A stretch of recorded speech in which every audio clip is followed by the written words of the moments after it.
Hello welcome to chill fills audio series episode 2। तो ऐसे अरमान की जिंदगी कट रही थी। एक दिन ऐसा दिन आया कि वो मजे कर रहा था, घर में अपना खुद का काम कर रहा था। 7 बजते ही उसका प्रॉक्सी घर वापस आया नहीं। वो बहुत चिंतित हो गया। उसने अपना भाई को कॉल किया तो वहां से भी कोई सिग्नल आया नहीं। कहा था कि वो एक मोशन जाके अटक गया है। उसके बाद कोई सिग्नल बाहर आया नहीं था। उसने प्रॉक्सी ऐप भी खोला, वहां भी कोई मूवमेंट नहीं था।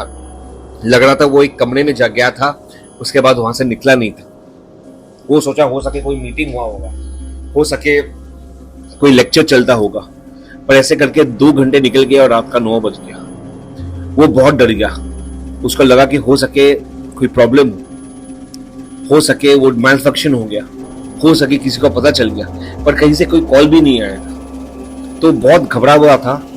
अरमान सोचा वो ऑफिस जाके देखे। वो ऑफिस रात को चला गया इसी प्रिटेक्स में कि शायद वो कुछ भूल गए। अगर उसके गार्ड उनको रोकते हैं तो वो कह सकते हैं कि वो कुछ भूल गया और वो लेने आए। जब वो गया उसने रियलाइज किया कि उसने पंच आउट ही नहीं किया। और सब लोग उसको देखे चौंक गए कि सर आपने पंच आउट ही नहीं किया। अच्छा वो अपने वापस आए पंच आउट करने। उनको पता नहीं चला था ये असली वाला अरमान था। उस बार नहीं मैं कुछ भूल गया, मैं वापस आ रहा हूँ पंच आउट करने। वो जब अंदर गया उसको बहुत एक अलग फीलिंग हो रही थी, बिकॉज वो ऑफिस 3-4 महीने बाद जा रहा था। जब से अरमान 2 आया था वो ऑफिस गए ही नहीं था। वो 3-4 महीने बाद ऑफिस आ रहा था और उसको ये बहुत ही नया नया लग रहा था। वो जब अंदर गया देखा कि नीचे के फ्लोर में कुछ लोग काम कर रहे थे, पर टॉप फ्लोर पूरा खाली था। वो उस मैप, उसका जो ऐप था, उसके ऐप के डायरेक्शन से वो ढूंढते ढूंढते ढूंढते देखा एक स्टोरेज रूम के बाहर अरमान की बॉडी गिरी हुई है। वो देख के एकदम चौंक गया।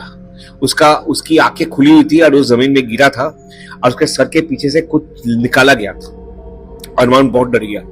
वो एक रिस्की जोन में था, बिकॉज अभी ऑफिस में वो लोग 2 थे।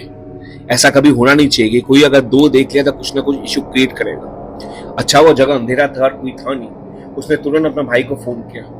भाई भी बहुत घबरा गया और बोला कि देखो पीछे एक स्विच है, वो स्विच को दबा दो, वो श्रिंक हो जाएगा, तब तो पॉकेट में जाके उसको ले सकते हैं। ये हमने सेफ्टी के लिए ऑलरेडी अंदर इंस्टॉल किया था। वो करता है और वो जल्दी श्रिंक हो जाता है, उसके पॉकेट में चला आता है। वो बहुत वरी हो जाता है। वो अपनी जगह जाता है, यहाँ देखता है, कहीं जाता है, कोई भी नहीं था ऑफिस में, पूरा ऊपर खाली था। उसको डरता डरता कोई सीसीटीवी कैमरा नहीं देखा। पर जिस कमरे में यह हादसा हुआ था उसमें कोई सीसीटीवी कैमरा नहीं था, बिकॉज वो एक बहुत ही रेड अलर्ट जोन था। तब उसको लगा कि शायद यहाँ कुछ वो करने आया था और किसी को पता चल गया तो उसको मार के लिटा दिया था। वो फ्राइडे भी था, सैटरडे संडे ऑफिस बंद भी था। वो जल्दी निकल के चेकअप पंच आउट करके अपना घर निकल गया। जब वो घर गया उसका भाई को बोला इसके अंदर थोड़ा और तहकीकात करने के लिए, इन्वेस्टिगेट करने के लिए। जब भाई ने इन्वेस्टिगेट किया तो उसको पता चला कि किसी ने उसको धक्का देके वहां से चला गया था और वो जगह जहां हुआ था वो एक रिस्ट्रिक्टेड डेटा जोन था। तो क्वेश्चन है कि ये किया क्यों था और ये अरमान 2 ये डेटा जोन में कर क्या रहा था। वो बहुत घबरा गया। उसको समझ में नहीं आ रहा था। अभी वो ऐप इतना भी डेवलप नहीं हुआ था कि उसको ट्रैक कर पाए, उसके मूवमेंट ट्रैक कर पाए, कहां जा रहा है, क्या कर रहा है। पर अरमान को इसके अंदर जाना था। उसने एक रिकॉर्ड मेमोरी उसके पार्ट से मिला जहां लिखा था they are lying, I found something. मतलब अरमान 2 अरमान 1 को एक इंफॉर्मेशन देने के लिए वहां उसने रिकॉर्ड करके रखा था।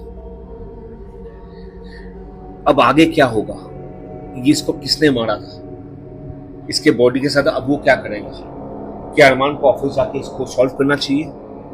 ये देखने के लिए एपिसोड 3 जरूर देखिए, प्रॉक्सी फाइल्स।